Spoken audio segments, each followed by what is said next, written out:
লাও খা বেঙেনা খা বছৰে বছৰে বাঢ়ি যা মাৰ সৰু বাপেৰ সৰু তই হবি বৰ বৰ বাৰু। আজি অসমীয়া চহা জীৱনৰ অন্যতম উৎসৱ গৰু বিহু।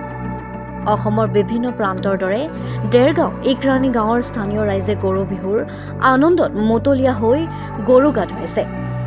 মাহ হালধিৰে খাতাম পুৰুষীয়া ৰীতি নীতিৰে মানি লাও বেঙেনা হালধি গৰুক গা ধুৱাবলৈ ব্যস্ত হৈ পৰিছে ৰাজ্যবাসী। মাহ হালধিৰে নোৱাই ধুৱাই চাটৰ লাও বেঙেনা গৰুলৈ আগবঢ়াই দি সুধনৰ শ্ৰীবৃদ্ধি কামনা কৰাৰ লগতে এফাকি বিহু গাইছে। ডেৰগাঁৱৰ পৰা মাধুৰ্য Bora report, my news N. Rongali Bihu সমাজী নমস্কাৰ জনাইছো। গৰু বিহুৰ কাৰণে আমি চাট বাঁহ কাটি আগটো লৈছো, আগটো লৈ পিনি চাট বনাইছো। চাট এডাল লৈ দুঠেঙীয়া, এডাল লৈ তিনিঠেঙীয়া। আগৰ বুঢ়া দিনৰ পৰা দেখিছো। কি কাৰণে লয় সেইটো আমি বিশেষ নাজানো বাৰু। তেনেকে আগটো কাটি তাৰপিছত কি কৰে তাত আমি চাটত জাতিলাও, কেৰেলা, বেঙেনা, ঘৰৰ বাৰীত থকা সেইবোৰ দি চাট বনাওঁ।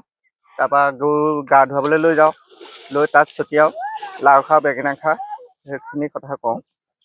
মাহ হালধি আপোনাৰ ৰাতি মাটিমাহ তিয়াই থব, তাৰপৰা পতাত দলিব, দলি গৰু ম'হ নোৱাই মাহ হালধিয়ে সেয়াই ধোৱালো। আগতকে গৰু অলপ আজিকালি ট্ৰেক্টাৰ লৈছে, ট্ৰেক্টাৰ লৈ মানুহে গৰু গাই ধৰক কমি গৈছে, ট্ৰেক্টাৰে হাল বায়। তেনেকুৱা নাইকিয়া, কমি গ'ল কাৰণ গৰু ম'হে নাইকিয়া হ'ল। ধৰি ৰাখিছো মাহ পিচিছো, হালধি পিচিছো, চাটৰ কাৰণে বেঙেনা, কেৰেলা, জাতিলাও বনাইছো, চাটত ভৰাইছো, গৰু ম'হৰ মাহ হালধিৰে গা ধুৱাইছো, নোৱাইছো। কেনেকুৱা লাগিছে? ভালে লাগিছে। আগত কমিছে, হয়। আজিকালি গৰু গাই মানুহে নোপোহে। অসমীয়া চবকে শুভেচ্ছা জনাইছো, ৰঙালী বিহু শুভেচ্ছা।